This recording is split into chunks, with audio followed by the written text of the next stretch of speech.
Welcome back to Scotting Movies, everyone. I'm Scott Hansen. Today we're doing movie number one, the first movie of this podcast, the first movie of 1988. This movie is a film that offers much more than meets the eye. It's Philip Kaufman's adaptation of Milan Kundera's acclaimed novel, The Unbearable Lightness of Being. This film is a rich tapestry of emotions and themes. It's set against the backdrop of the 1968 Prague Spring. Just as a synopsis, again, it's set amidst the upheaval of Communist Czechoslovakia. Tomas, a charismatic brain surgeon, is navigating a complex relationship with Tereza, a soulful waitress, and Sabina, who's an artist. As Tomas wavers between his carefree liaisons and his deepening bond with Tereza, who he eventually marries, their lives are disrupted by the Soviet invasion, forcing them to flee to Switzerland. Struggling to adapt, Tereza returns to Czechoslovakia, followed by Tomas, where political tensions and personal betrayals sort of test their love. During persecution for his dissent from his publishers and his fellow hospital workers, he finds solace in Tereza's steadfastness. Ultimately, they have to seek refuge in a serene village, attempting a simpler life until a tragic twist sort of redefines their fate. I won't get into any kind of spoiler alerts, but the film is about love's complexities against a backdrop of political turmoil, capturing the poignant interplay of personal freedom and the weight of fate. So, getting into the review of this film, there's a lot of controversy surrounding the film based on its erotic content. There's several gratuitous, maybe would be the right word, sex scenes in the film. And so contrary to a lot of narrow focus related to its erotic content by some critics and some audiences, I thought that the film masterfully uses its sexuality to delve into deeper existential themes. It's not about the sex. It's about what the sex signifies in particular. I think it challenges conventional notions that happiness is this straightforward path. The sex scenes could easily and have been misinterpreted as mere indulgence.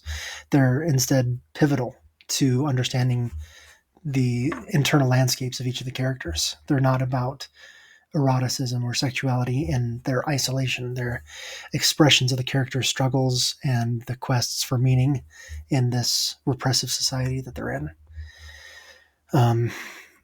So first off, the exploration of happiness here is both profound and very intricate.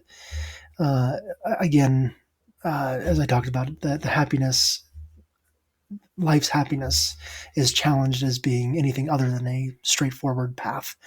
It's a complex blend of desire, of freedom, of individuality. And so the sex scenes are pivotal in that they reveal the characters' vulnerabilities and their quests for meaning within the society that they're living in that's being challenged both from a freedom standpoint as well as from a creative standpoint. Speaking of those characters, the performances are spectacular. Lena Olin's portrayal of Sabina is captivating. She's enigmatic yet vividly present. She's a true symbol of the film's inquiry into what freedom represents, the nature of freedom.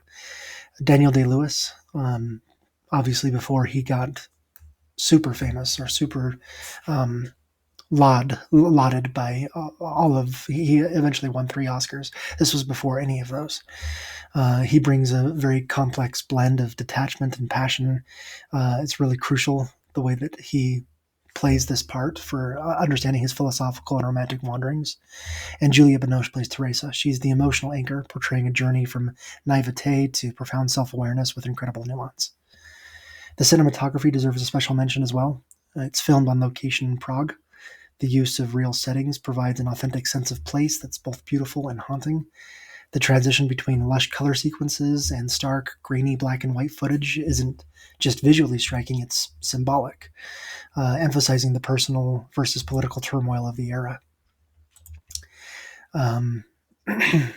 Really The Unbearable Lightness of Being, is a film that truly deserves the accolades that went its way. It had its share of controversy as well, as I talked about, but it's not only a visual and emotional experience, but it's also a deep, thoughtful engagement with complex themes of human existence. Philip Kaufman received a lot of controversy for later films as well, where he used the same sorts of themes of sexuality. But he has not just adapted Milan Kundera's novel for the screen, he's brought it to life in a way that's both intellectually stimulating and deeply moving.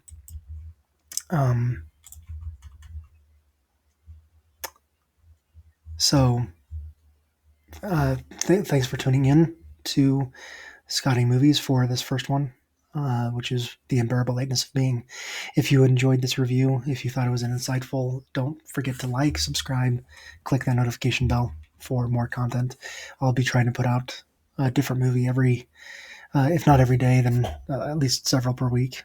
So until next time, keep watching, keep thinking, and as always, keep enjoying the depths of film.